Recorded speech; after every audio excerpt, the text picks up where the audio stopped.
Hey fam, welcome or welcome back. Tisha here, back with another recap for Sister Wives Season 20, Episode 11. We used to be lovers. Go ahead, do me a favor and like the video right now. Do it right now because it helps me in the algorithm. Okay, so here's the thing. Let's go ahead and get this out right now. All right. I'm going to be leaving a lot out probably.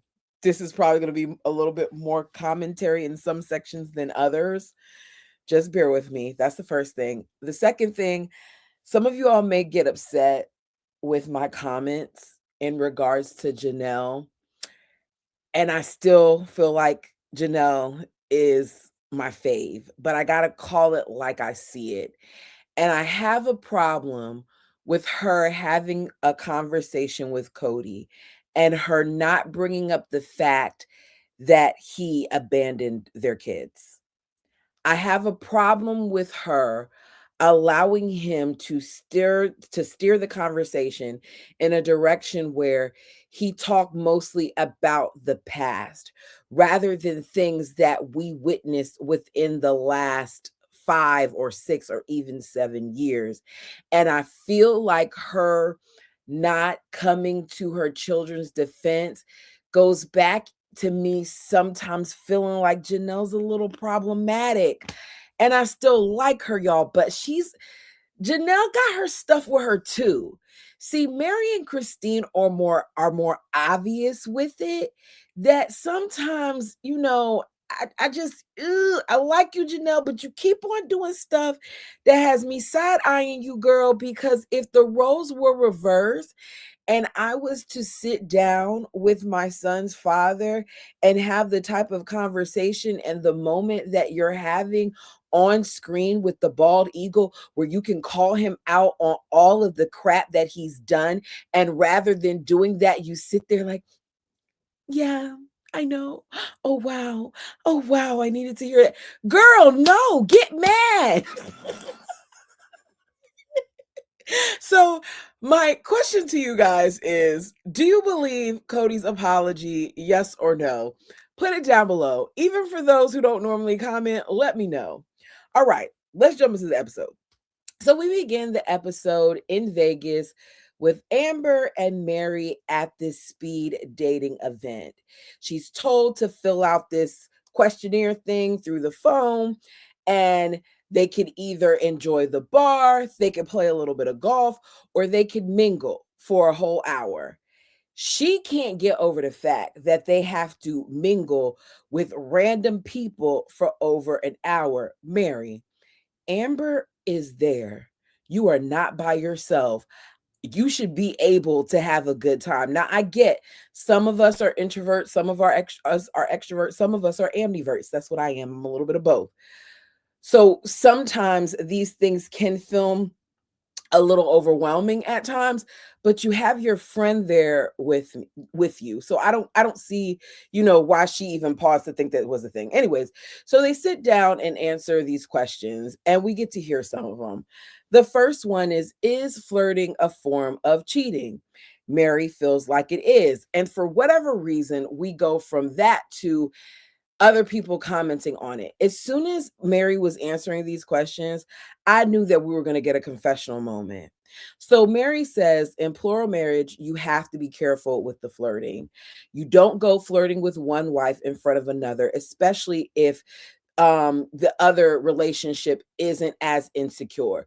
If you watch this long enough, you know that Mary and the others witnessed Cody flirting at times, especially a lot with the bird, to the point where I recall when they were building their homes and the builders noticed the differences in the dynamics and the relationships. And one of the comments was that the feather people were very flirty and very much so in that honeymoon phase. So it was obvious. I remember the way Cody was looking at Janelle when she had lost that weight before they did that recommitment ceremony and she was wearing that blue dress and he was like, he couldn't get enough of her. So there were times where we witnessed it. Now, the bird lets us know, that the bald eagle is just a naturally, warm person, and that she didn't feel like they should have had some of the rules that were in place about all of that, but that was established long before she came. It's the same conversation over and over again in different ways, and I just don't feel like there's a need for it. I don't understand why we are still talking about this when we don't care. We do not care about how Cody flirted with the other ladies because we saw it for ourselves. Didn't happen much. Janelle said, he would wink here or he would flirt there, but it didn't bother her. Whereas Christine says that she feels like flirting is a polygamous family killer. It seems to me that the women in this dynamic with Cody and his then four wives, the ones who have the most issues with the flirting were the ones who also had issues with intimacy because the bald eagle had already cut them off or wasn't giving them any. So you can see who had a quotation mark healthier marriage in this situation. So the next question is, are you into kinky relations? You can tell immediately at first Mary is uncomfortable. It's on a scale of 1 to 10. I think that Mary putting a 1 may be why she didn't get matched with anybody, because she says 1 for how kinky she is. She didn't even try it. I appreciate her honesty. But the truth is, Mary doesn't know. She says she doesn't know. I think in listening to the different stories and reading the memoirs that we've been reading on this channel, it is clear to me, even in Christine's book, that these women were not properly educated on intimacy, on relations, right? On sex. I feel like even in Christine's book, when she spoke about her and Cody and what that first night was like and how she didn't know what to expect. And I'm reading one right now that talks about how she didn't even know what the word sex was. She never heard that word. It is important, in my opinion, to explore things with your partner. And it doesn't seem like a lot of them do that or got an opportunity to do that. And I'm not saying, because everybody has different beliefs, I'm not saying, oh my gosh, you got to go out and you got to have, if you don't believe in premarital sex, don't have premarital sex. But you should be having discussions with your partner on when you all decide to go that route, what that may look like for the both of you. And I just feel like that's something that they never, got to do. So the bird says that she just feels bad for people who have to go through this whole dating process. Bird, we don't care how you feel. It does not matter to us. It doesn't matter. Production, please stop having Robum Sobum comments on this. It's not her place. Like, if you're gonna have somebody comment on it, let Janelle or Mary, the single people, comment on it. But don't have that married person that we don't like comment on it. Mary is noticing that there is way more women than men at this thing, and rather than mingling with the different people, they sit there and they people watch. I don't have a problem with people watching, but y'all are in a place that has drinks, and I'm going to assume they have food and they have golfing and things of that. Like, let's mingle, a little bit. Mary feels like this whole speed dating thing and how weird it is and the different people that she's seeing is dating. I don't feel like going to a bunch of speed dating experiences is dating. Not saying that, you can't have success from it. It just feels like there are other options as well that I feel like Mary should be more open to. So she keeps saying that this is just the weirdest experience. This is just the weirdest experience. But they aren't making the most of it either. You came all the way to Vegas on a hunt to speed date or to film something. Have some fun. Both of them are worried about looking silly because Amber's like, I don't know how to golf. I don't want to look silly. There's a bar, as the guy said when y'all first walked in, Liquid Courage, and there's golf. Pick something. Here's the thing. I personally feel like they're a little boring because I'm not good at golf. I'm not good at bowling. But guess what? If my friends say, do you want to go play Top Golf? Do you want to go bowling? And Top Golf isn't even real golf. Bad example, but y'all get what I'm saying. There are things that I'm not good at doing, but I'll still go and have a good time. And maybe I'm going to be the clown, I may joke around and giggle and get a whole bunch of gutter balls unless I have some, some liquid in my cup. For whatever reason, if I'm drinking, I could bowl. But when I'm not drinking, oh no, it's trash. Gutters all around. But I have a good time nonetheless because you're with people that you're having fun with. I just feel like, yeah, they were a little stuffy to me. Anyways, so Mary says she was married for 30 years. That is wild when she says those numbers. Because were they at 20 when they first came on our scene? I can't remember. They might have been over 20. All I know is you keep saying you were married for 30 years, but really 10 of it you weren't. I just so she knows what she wants and she knows what she doesn't want. She said that, her and Cody, like it was a 2-month thing and then a 6 months they're engaged, and she just does not want to rush when it comes to being married again. I feel like there are people who have had short engagement and marriage times and they've done fine. They've made it through decades. It's all about the people. I think that the problem with Cody and Mary is that Mary was more in love with Cody than he was her. That's just my opinion. You guys tell me yours. So, they did all of that and they didn't even make a match.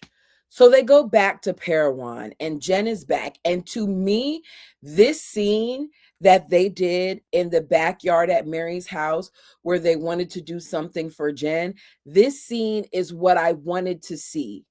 I don't want to see a whole bunch of fluff pieces about Mary dating. I don't mind seeing Mary search for love because I think it's a very real experience for her, but I don't like the performativeness of it all.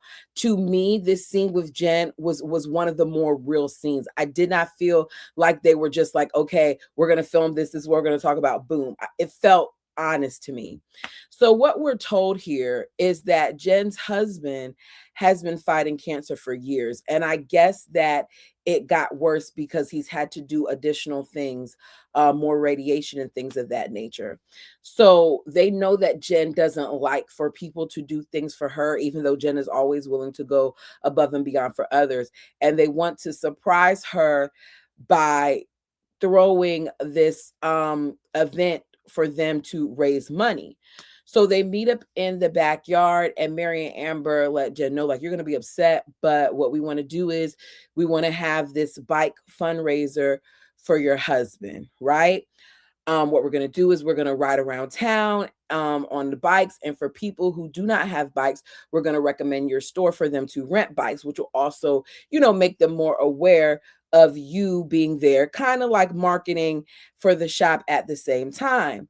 Mary then says, then after the bike ride, what we're going to do is we're going to have breakfast here outside on the lawn. Mary lets us know Ron's going to be coming, and Jen gets very emotional. And y'all, I'm not gonna lie, I feel like I'm about to do it now. When Jen started getting emotional about the whole situation, I started crying right along with her because, and I know some of you all, some of the members of the fam, you guys are currently battling cancer, and some of you are survivors, and some of you have family members who survived, and unfortunately some of us have losses as well. And cancer is really a battle that is ongoing. And I know because I've unfortunately lost some loved ones from cancer, as well as I currently have some loved ones that are still fighting. And you got all this health stuff, you got all these bills that are piling up on top of everything else while this person is sick and just trying to make sure that they fight. So to hear that her friends are willing to step in and try to alleviate some of that burden because they can't, do other things, and seeing how much that touched Jen, it touched me because you can tell that she felt, maybe she felt seen in that moment. And I think that them doing that is beautiful. And I want to see so much more of that because that is reality. And to see, we know like Mary and Jen are close. We've seen it. We've seen how Jen always shows up for Mary. And to know that Jen has shown up in the way that she has, even though her husband is, fighting cancer. I just think it's a beautiful thing. And I hope that they were able to raise, a lot of money to give Jen a little bit of cushion and a little bit of relief. Okay, enough of that. Ooh, y'all, if you have cancer, keep fighting. Keep fighting. Okay. Ooh, give me one moment. Okay, sorry guys. Got a little touch there. All right. Christine and David are out and they're playing pickleball. I've never played pickleball. If you've played pickleball, I've played tennis before. And Christine even said like pickleball is easier. It looked like they were having a good time. Anyways, so Christine and David are out playing pickleball. We know, I even put it before David said it, that Christine is a cheater. Christine often gets on my nerves when she plays any type of game. I'll never forget when they went golfing and how she kept changing up stuff. That it irritated me. Like, be honest, I don't like cheaters. I don't. Playfully or not, I just don't like cheaters. David points out that she can't cheat at this, which I love that he said it. David also lets us know he's a trash talker. So he's talking a whole bunch of junk while he's playing this game. And he keeps on purposely aiming the ball in the direction where there's an opening in the fence so that she has to keep running out to get it because she's not catching the ball. She's not hitting the ball before it goes through that hole. Um, Watching Christine play, I kind of felt like I was watching Truly, just because there's times where we've seen Truly a little uncoordinated, and I don't know why while she was going to get the ball, I thought about Truly in the whole bike scene. Yeah, it's just me. These are what happens in my mind sometimes. So Christine says she's not good at sports. And she thought that since David didn't really play this, that she could beat him. But of course, David ended up beating her. We later find out that Christine is aware about Cody reaching out to Janelle, and he also ended up reaching out to her.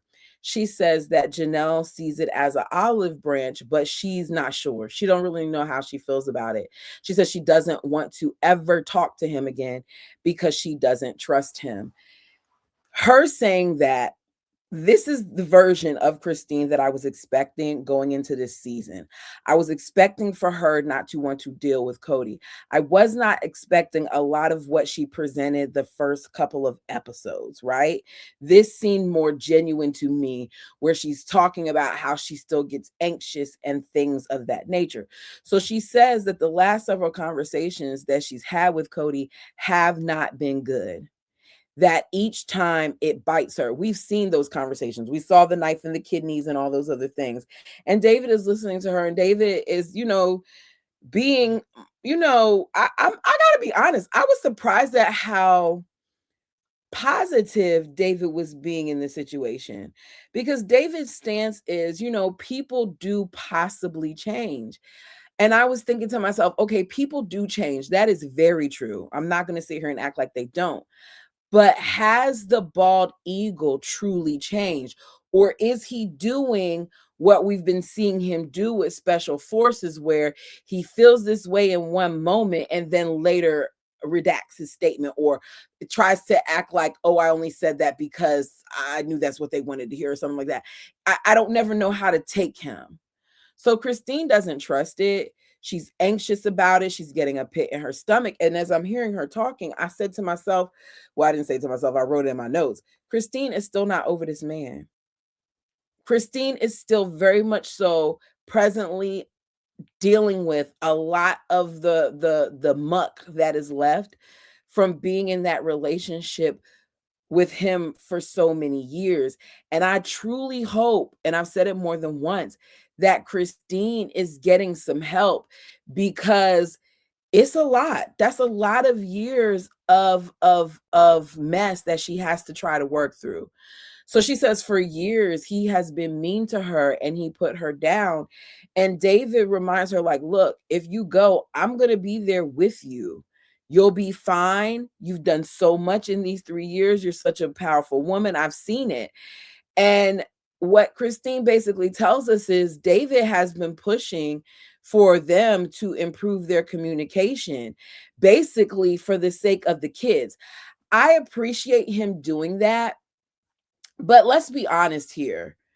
And I'm just looking at this from a parent who has a interesting dynamic with her child's father. I think that once children reach a certain age, for example, my son, he's now 19. I got to get used to saying that because he just had a birthday. I think that when children reach a certain age, that you don't have to be the bridge. Christine's children are all adults with the exception of Truly.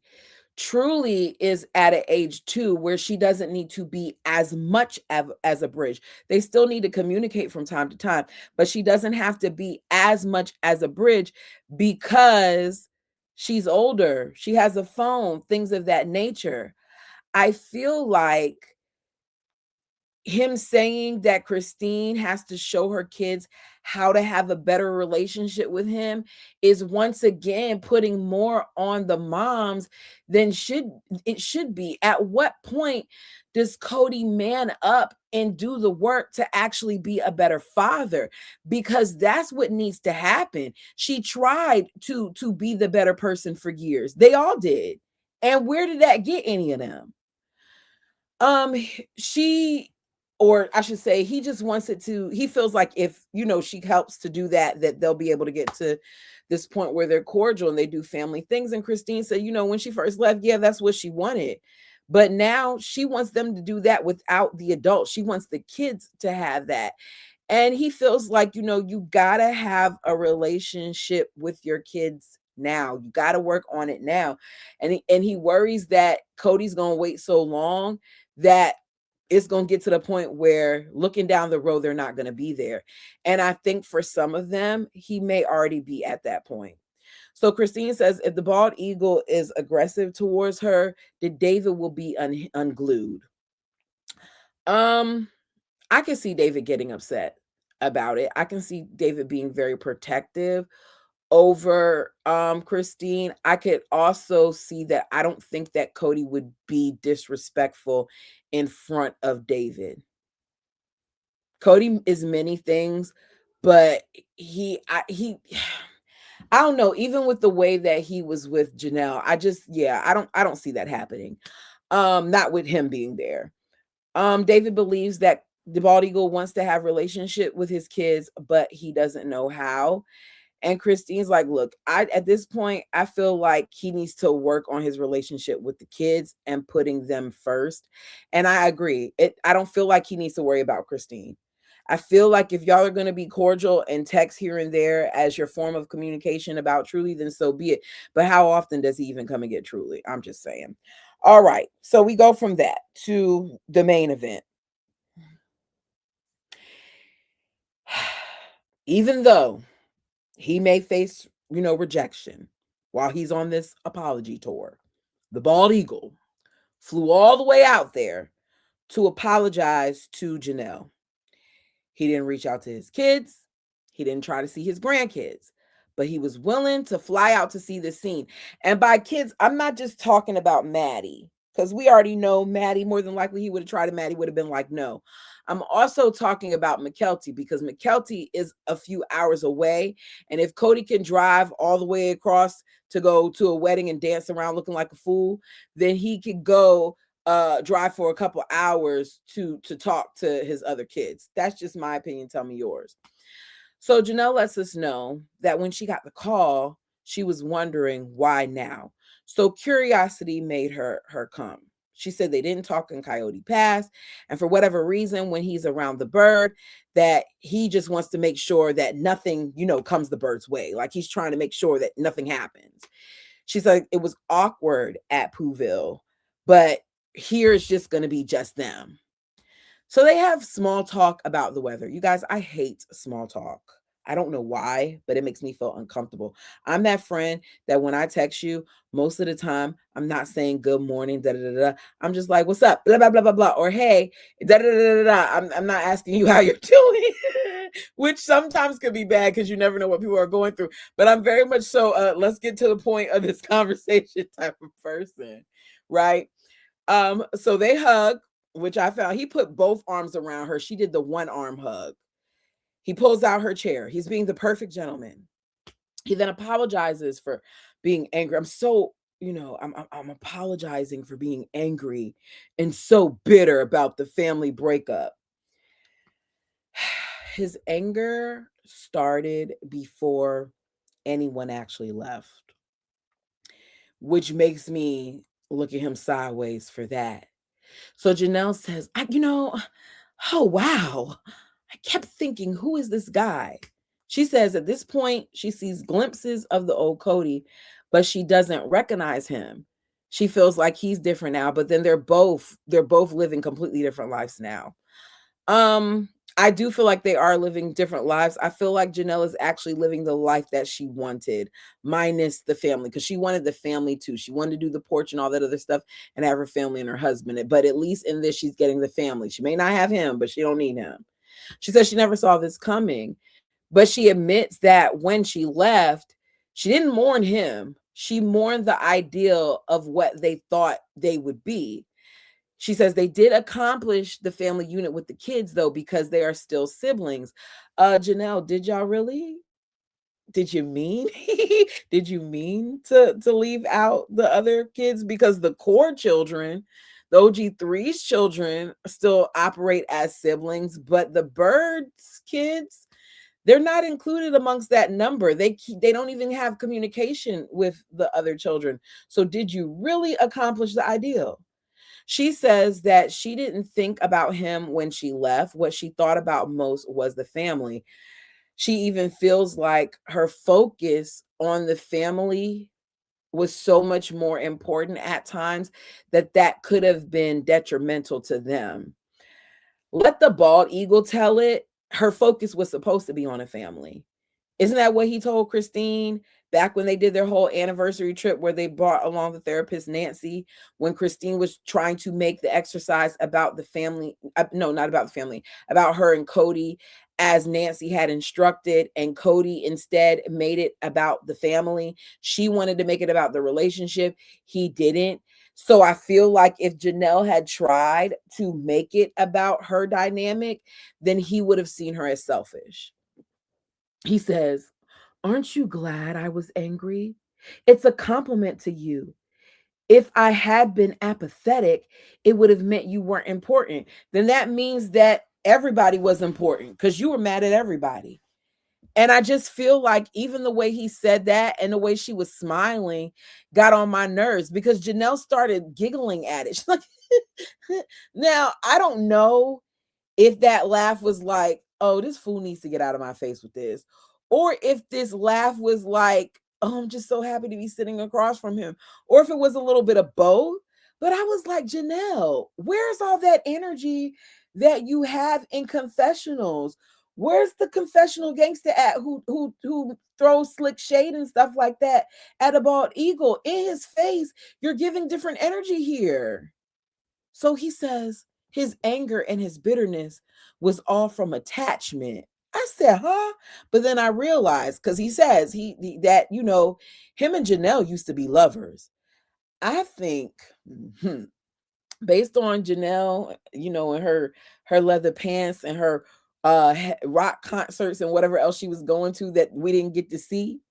I think that Janelle and Cody had a great time. And I ain't mad at it, Janelle. If you like it, I love it. He says that they liked being around each other, that it was special. He then says that he was lying about not loving her and that it came, from a place of pain. And Janelle's like, I knew it. I knew it. I knew it. I knew that you loved me. I know. I know. I know. We had a great relationship. For how long? Because you guys had a great relationship, but you didn't address a lot of issues because we went from talking about this for him giving apologies about the beginning of your marriage. So he tells us and her that he feels relieved that she's making it easy on him. He's relieved and I'm pissed. Because if I was one of her kids who currently has a problem with his man and I'm seeing my mom sit there gushing over him, it would bother me. Because, mom, are you not thinking about how he treated us? and what he did to us, all he has to do is give you this little quick apology and boom, you're sold. So he says, Janelle, no, I wrote, Janelle has never been the one to go back and forth with Cody. I do think that he loved her, but I still don't think that he was in love with her. Janelle says she hasn't had an emotional connection with him for a long time. And in this moment, while they're talking, at some point, she just feels this connection. She feels like he's bringing it on really heavy to the point where he might ask for reconciliation. Did she want him to, Janelle? I don't know. We know she's not with him, but I wonder. So production then says to the bird, how y'all, okay. How would you react if one of the ex-wives wanted to return? She was like, she leaned in. She was real concerned. She said, return? Return to the family? Uh, what? Really? Um, she had to fix her face because you look like she had to fix her face. Uh, um, I would be surprised. I I I I don't like I don't even I don't even want to answer this. You're making me sad right now because you just opened up this little portal of hope. Okay. Okay, gotta get back in character. you, you're making me you're making me sad right now. So sad right now because you just opened up this little portal of hope and now I'm going down that road. I'm going down that road and I'm thinking about that. I'll fall apart. If I couldn't be on the set right now. Oh, hope is dangerous sometimes. Hope is dangerous sometimes, and Portal of Hope took me out. I was watching her in that scene, the way that she leaned forward out of concern, like, oh my God, did one of them say that they may come back?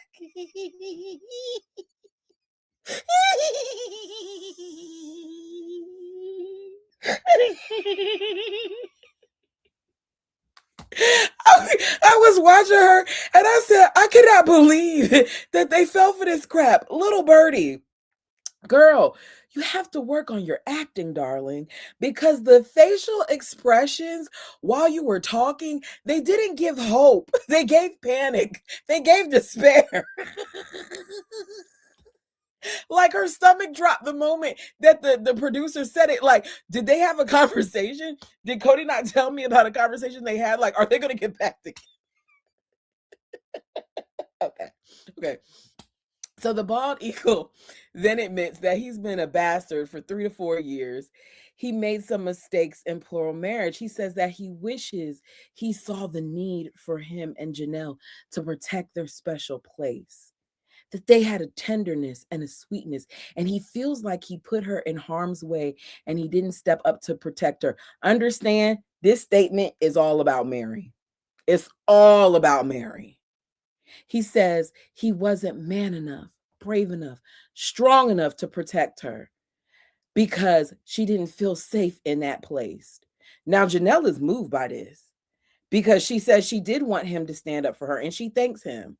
And we hear yet again about how Mary and her clashed and how there was jealousy and the insecurity and how bad it was. Janelle, I wish you would talk more about the reason for the clash because we read in your first book with all five of y'all that basically you and Cody went behind Mary's back and were seeing each other under what I'm calling the guise of you helping him get a job. But y'all having all these feelings and you checking out your sister-in-law's man that she was gushing to you about all this time just for you and her brother to not work out. And now you with her man. We're not going to act like that's not a thing. Was Mary wrong? Did Mary do some stuff? Oh, yeah, she did. But Janelle, once again, I like you, girl, but you're not innocent either. Okay, back to this. So he talks about Janelle asking him a while ago when he was going to go to that mountains if he loved her. Like, do you love me? Do you love me? And he says he should have saw things differently in that moment. So she tells us something about Logan being a kid and whatever else. And she says she learned to emotionally close down to survive and keep the peace. I think that is what a lot of the unhealthy polygamous dynamics entail, because I do feel like they are healthy ones. I don't think that it happens as frequently as, I would like to think, but I do think that there are healthy polygamous dynamics. This one just isn't it. Um, she tells us that this is so healing for her in the moment. And I wrote, I want to hear about the apology for the crap he's pulled, for the crap that he's done now, for the things that he said and did when it came to you and your kids. I don't want to hear you melting just because he said sorry for what he did in the beginning years of your marriage. Now, Janelle says that they still care for each other, that there's still a level of connection there. And I was looking at her and she was kind of gleaming. She says they had some low points, but they did always come back. And that last argument for her was kind of the end of it because she didn't have a reason to stay. She said her kids were older and financially she was fine. I said, okay, I want to unpack that a little bit more. But of course they didn't. Now the bald eagle says, Janelle, you get the high honor of being the person that I felt the safest, to start this olive branch with. And she's like, oh, Cody, Cody, I'm grateful for what we had. And I'm like, Janelle, like y'all can be cordial without you looking like you swooning over the dude. And I said y'all may disagree with me. That's fine. One thing about this channel, you can disagree. We all have different opinions. Just continue to do like you guys have been doing, which I love, which is being respectful of our differences, right? So she tells him, Cody, I'm glad you came. It was a great relationship. She still cares about him and she still thinks that he cares about her. She tells us, not him, I wish that he had a better relationship with the children, but I think that's a long ways away. Janelle then talks about Garrison and how she started the stuff for him to get a military headstone, and they're both going to place it where he is buried together. So she says that this was healing and it was great for her to hear some of those things. Baldy tells us he needed this pilgrimage for 4 years and she made this easy, which is what he wants. He wants it to be easy because he doesn't truly want to be held accountable for the things that he said. They hug and go separate ways. He's nervous about seeing the other two ladies. He says this is his journey and something he's required to do. If they don't receive it, well, then he's going to go back to God and say, what's next? Do I have to do it again? Wait, not do I have to do it again? Do I do it again? And that was it. If there's something that I missed, put it down below. As I said, y'all, I didn't like how quickly Janelle caved. I'm all for forgiveness. I just feel like she should have said something about her children. I don't know if she did and they cut it out, but given what we saw, I don't think that she did because he wouldn't have felt like it was so easy. But you guys let me know your opinions down below. Like the video as it helps the channel. Hype me up if you have any left. And if you've been here more than once and you haven't subscribed, what are you waiting on? We're on the road to 4,000. Yes, 4,000. And I hope to get there sooner than later. Until next time, peace.